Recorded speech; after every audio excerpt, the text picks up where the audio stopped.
Assalamualaikum warahmatullahi wabarakatuh. Nama saya Nur Aini Binti Fauzi dan nama market saya adalah 13GKM20F1026.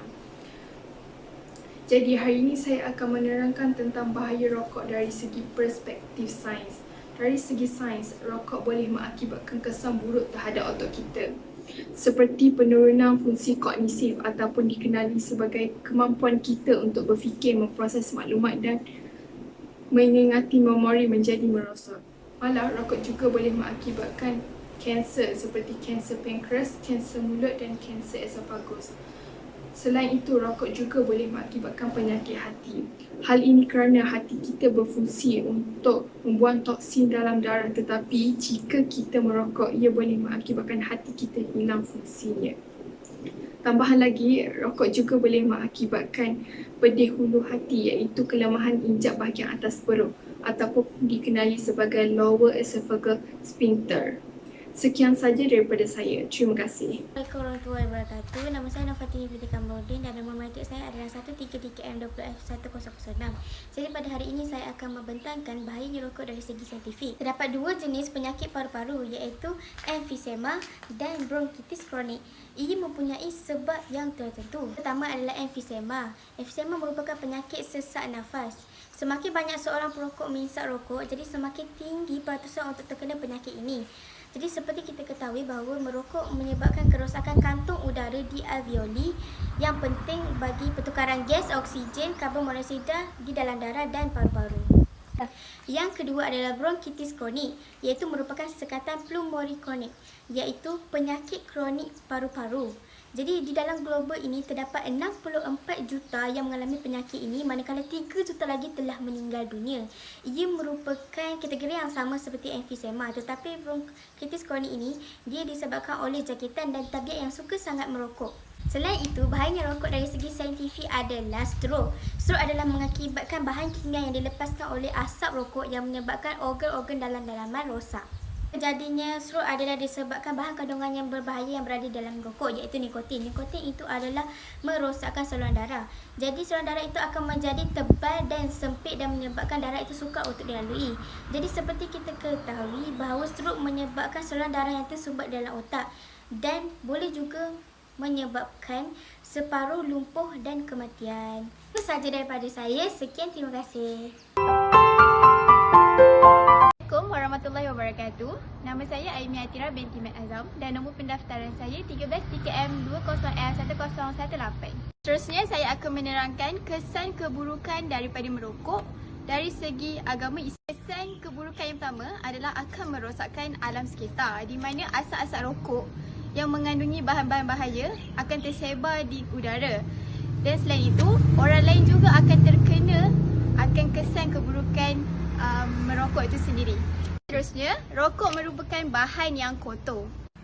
Bukti bahawa rokok itu merupakan suatu bahan yang kotor adalah kerana isi kandungan rokok itu terdiri daripada nikotin, tar dan banyak lagi. Isi yang seterusnya, terdapat beberapa fatwa dan juga hadis di dalam Al-Quran yang mengatakan bahawa rokok ini adalah haram, tetapi tidak secara spesifik. Tapi kita dapat faham daripada fatwa-fatwa yang telah saya senaraikan ini. Yang pertama, Allah SWT telah menyebut, janganlah kamu sengaja meletakkan diri kamu ke dalam bahaya. Di mana Allah melarang seseorang itu meletakkan diri sendiri dalam bahaya. Larangan itu sendiri telah menunjukkan sesuatu itu adalah haram. Seterusnya, Imam Al-Syafi'i telah mengeluarkan fatwa dalam kitabnya, sesiapa yang mengambil makanan, minuman, menghisap, menghidut sesuatu yang membawa kepada kemudaratan adalah berdosa dan hukumnya adalah haram. Itu sahaja daripada saya. Sekian, terima kasih. Assalamualaikum warahmatullahi wabarakatuh. Nama saya Muhammad Faiz Najmi bin Muhammad Fazli, nombor kad matriks 13DKM20F1123. Hari ini saya nak membentangkan sedikit tentang perbuatan menghisap rokok adalah jelas pengharamannya berdasarkan beberapa sudut berikut. Di antaranya adalah yang pertama, merosakkan tubuh badan.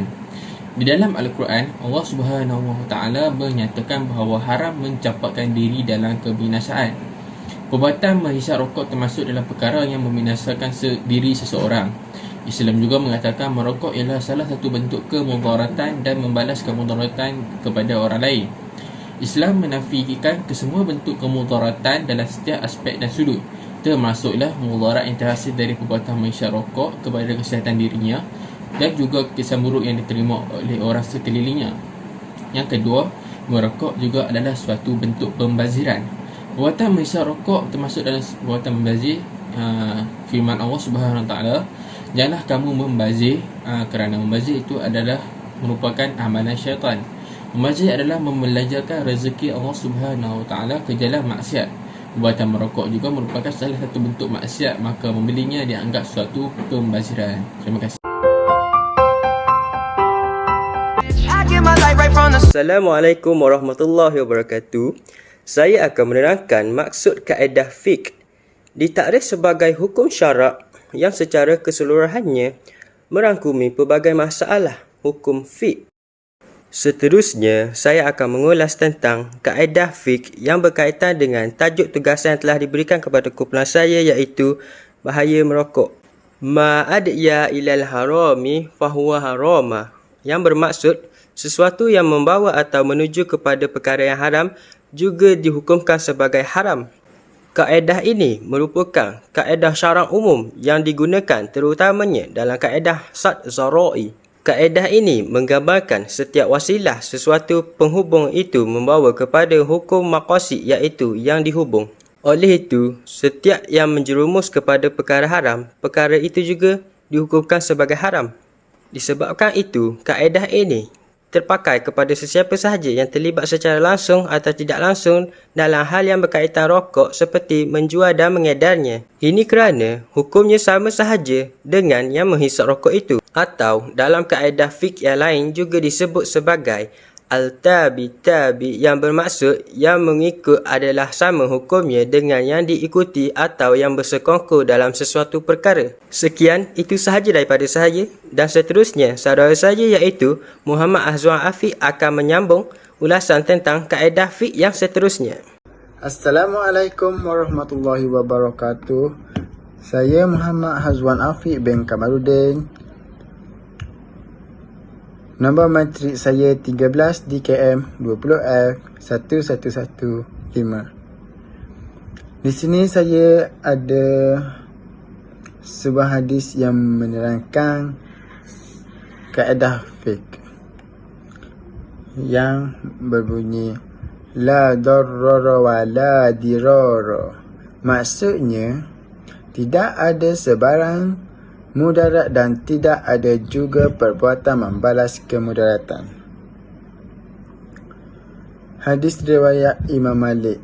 Hadis di atas ini merupakan sebuah hadis yang masyhur serta menunjukkan bahawa Islam menafikan sebarang bentuk kemudaratan dan membalas kemudaratan kepada orang lain.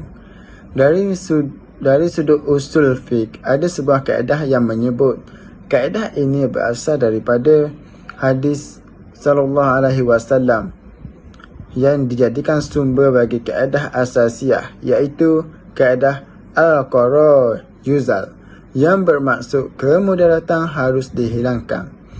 Kaedah ini merujuk kepada pelaksanaan maqasid syarak dengan cara menolak segala kemungkinan buruk yang akan berlaku. Kaedah ini juga menjadi asas untuk menghalang kemudaratan dan menjadi panduan bagi seorang hakim dalam membuat keputusan dengan baik, adil dan menginsafkan. Sekian, terima kasih daripada saya, Muhammad Azwan Afiq bin Kamaluddin.